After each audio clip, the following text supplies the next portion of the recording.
Long before Evermore Park opened its gates to the public, there was a team hard at work at the Evermore Creative Studio, creating the characters that would bring the park to life.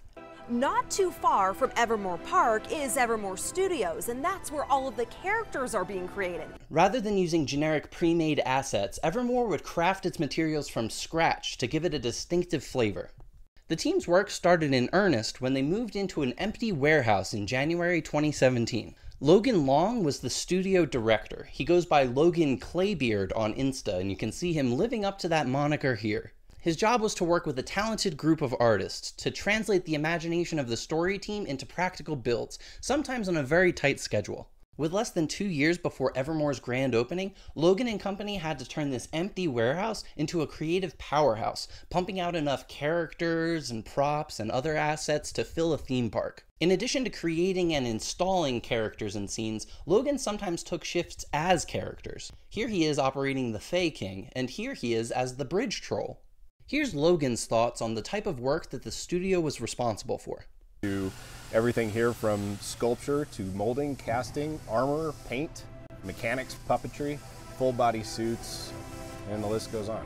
In my opinion, one of the most iconic types of characters that the studio ever created was their version of a vampire that inhabited the catacombs. There was deliberate effort to make them feel like they came from Evermore's own world. And at least to me, they were uniquely and unmistakably Evermore, capturing its signature balance between fantasy and gothic horror aesthetics. Some of the other characters that they created included this goat guy. I'm glad that someone appreciates my beauty. This ogre homie that would be sitting next to a chessboard in the tavern that you could challenge to a game. They were responsible for creating beloved characters like Tip Top. Here's all of his various parts scattered on this desk. And here are those parts assembled in a workshop. They also unlocked Tip Top's villain arc with a corrupted version of the costume. See how his face is all twisted and warped and he's covered in oil and or blood? Fuck away. No. Fuck away. Fuck away. Fuck away. Other scary monsters that you could find include this banshee and this disgusting bloated monster that lingers near the well, as well as this big fish monster that the team is performing an autopsy on here. It had a mechanical jaw and would become territorial if you interrupted it while it was gnawing on this corpse. One interesting piece of tech that the studio had was a KUKA arm. Here it is loaded up on a truck, ready to be shipped from the manufacturer. Here, arriving at its new home in Utah. And here it is again installed at the studio. The arm wasn't going to be for an attraction like Universal did with the Harry Potter ride. This KUKA arm was programmed to carve 3D models that were input.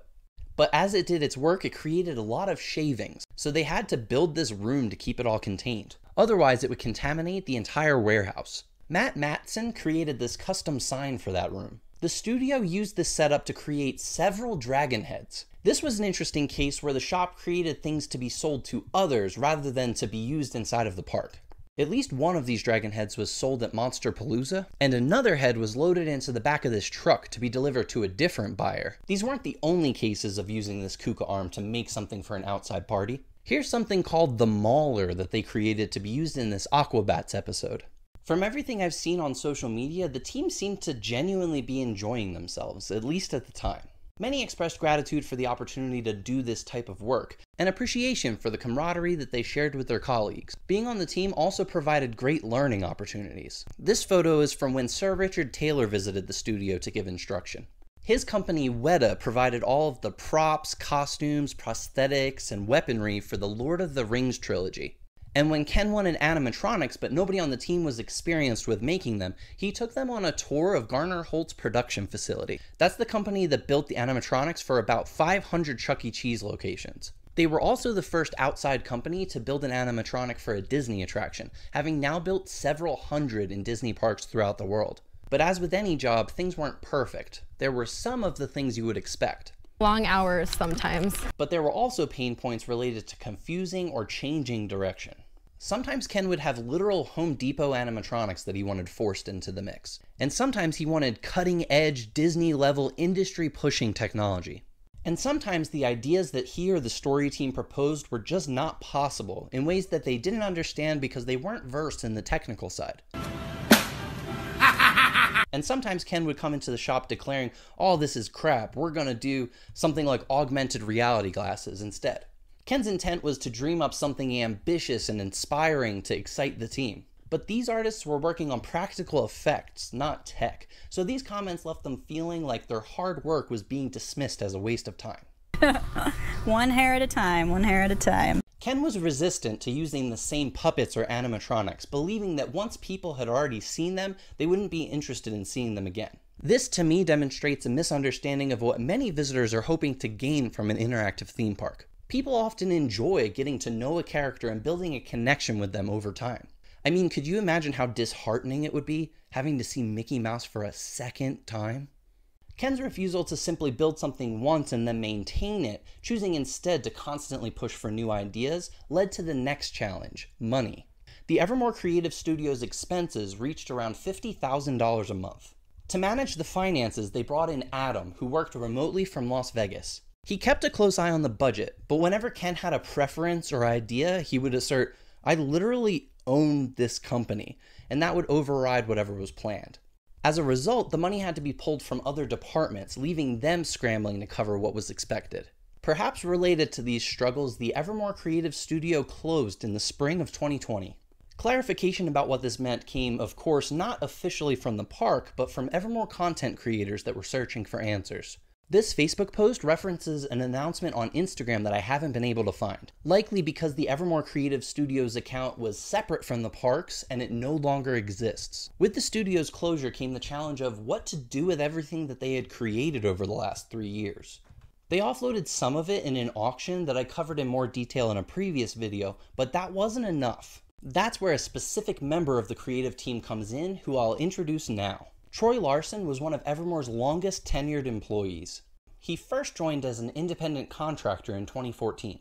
Troy became more deeply involved in late 2016, just before they moved into the new workshop. He braved a commute of over an hour to reach Evermore, and at one point set up a futon in the studio so he could just sleep there overnight. We do it all from concept to completion. Back in 2014, Troy built this rotten bird thing that was used for a convention, and then later reused at Pumpkin Fest. The mechanical wings were reportedly strong enough to move cars, but they were too unwieldy and often remained folded up for space constraints. When Troy saw the creature again, it had been improperly stored in a trash bag and was rotting. Like the creature was supposed to look like it was rotting, but instead it was literally rotting. So the outer body had to be scrapped.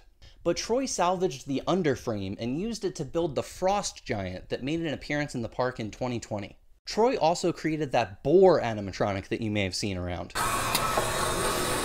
as well as the drunk goblin in the tavern, and the goblin pulling the cart. Originally, Troy envisioned that the cart would have these shutters that could open and reveal a sleazy goblin merchant inside, and people could actually buy gifts from that goblin, kind of like a walking gift shop. But the idea had to be scaled back. But the original idea was that the Brett Schneiders provided a list of phrases that they wanted built. Ken's daughter was watching Labyrinth and saw the junk goblin and was like, "That's cool, let's do that." Back then, any idea that popped up would go straight on the list. One of the items on the list just said Spider-Man. The studio was wondering, what does this mean? Is it a spider who is a man? A man who is a spider? Marvel's famous hero? And they were told, make a Spider-Man. And this is the creature that came from that prompt, which actually turned out pretty cool. Apparently Alex Edwards, the future general manager, was one who would hop in there to operate it. So that's who Troy was to the park, but where does he fit into the moving of assets after the studio's closure? Troy had mixed feelings about the Evermore experience, but unlike others who carried animosity after being let go, he stayed in contact. Ken reached out to him and asked, what should we do with all of these assets? After meeting, they agreed that Troy would handle the relocation of everything into 3 climate-controlled storage units due to the sensitive nature of the materials. He would be responsible for getting the items there and covering the cost of the storage units. So you're paying to store all this stuff? I paid to move it, I paid to store it, I paid to upkeep it, I paid to maintain it, itemize it, I paid people to create an inventory of it, put a value on it, I paid people to contract for it. I asked Troy, why? I was concerned that it might be another case of somebody taking an undue burden in their own life just because they believed in the Evermore project. Troy explained that they drew up a contract with a term of 1 year. Under the terms of the agreement, Troy would pull items from the storage units as requested, work on them in his own shop, and then deliver the finished product to the park. He was no longer an employee and wouldn't be receiving a regular paycheck. The arrangement was that they would hire him as an independent contractor for specific projects, and they would pay him on a one-off basis for each job. The contract was structured such that if they did hire him, it would automatically renew for another year. However, if no work came through during the year, the contract would expire, and all the assets would revert to Troy.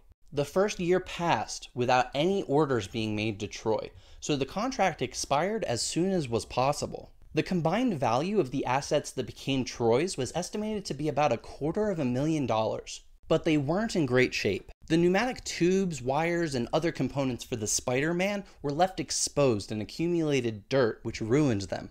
The Frost Giant suffered damage while being used in the park, in storage, and during transportation. And many other things suffered a similar journey. Troy invested a significant amount of money trying to repair and display these things. By the time I became interested in Evermore and started this YouTube channel, the arrangement that Troy had with the park was that he would rent or sell props or costumes to them. For example, he would send dragon puppets down to the park for a rental fee, and then he would do his best to repair them upon their return. Initially, Troy was very friendly and lenient with them regarding payments, until one occasion with the dwarf noses that he provided. Compatible ones from elsewhere cost $85 a piece and could only be used 1 or 2 times, and Troy was offering them at $20 a piece. He made 40 noses and delivered them to the park, but he was never paid. After a complicated back and forth, Troy eventually stood his ground and said that before they could order anything else, they needed to pay what they already owed him. Shortly before Evermore Park's final closure, Ross reached out to Troy about retrieving some of the characters. However, Ross wasn't aware of Troy's agreement with the park. When Troy explained what they would need to pay to reclaim the items, Ross never responded. In 2023, Troy opened a new location at the Layton Hills Mall, 50 minutes north of Evermore Park. When you visit during operating hours, you can tour a collection including many pieces of Evermore history. When I visited in February, I saw the Frost Giant, dragon puppets and dragon trainer armor, various goblins, and the remains of that spider creature. There are also some of Troy's other works, including an alien puppet he made for the Ahsoka series. You can get a discount on the tour if you sign up for the newsletter. I forgot that when I paid the full price for my ticket. Admission is currently $15, and as an Evermore nerd, I found the price to be worth it. The Unworldly exhibit also hosts classes where you can learn skills, such as creating facades for fantastical environments, which is a class I'm interested in because I've always wanted to design a cool basement room, similar to what Travis Larson did. Other classes offered include modeling clay, special effects makeup, crafting leather costumes, crochet, and plushie making. The exhibit also hosts special events, like photo ops or one-shot Dungeons & Dragons games. On my visit, Travis was incredibly generous with his time. When I walked in, he said, "I could talk your ear off about Evermore." And he delivered, acting as an endless fount of Evermore knowledge. He chatted with me for hours, and I walked away having learned enough for maybe a dozen future videos. At the time, Troy often mentioned that there was a lot of things that he wanted to say but couldn't, because he wanted to maintain a good business relationship with the park. However, now that Evermore is closed, I imagine that's no longer a concern. During our conversations, Jenny Nicholson also came up multiple times, and Troy wished that he could talk to her about some of these things. For her recent birthday, Jenny actually did visit the shop. She joked that she learned enough to make 5 more hours of video, and while that was probably in jest, the Patreon video for this month is about Evermore. Depending on when I finish editing this, the video may have just come out in the last few hours, or it might be coming out in the hours to come. I guess we'll see.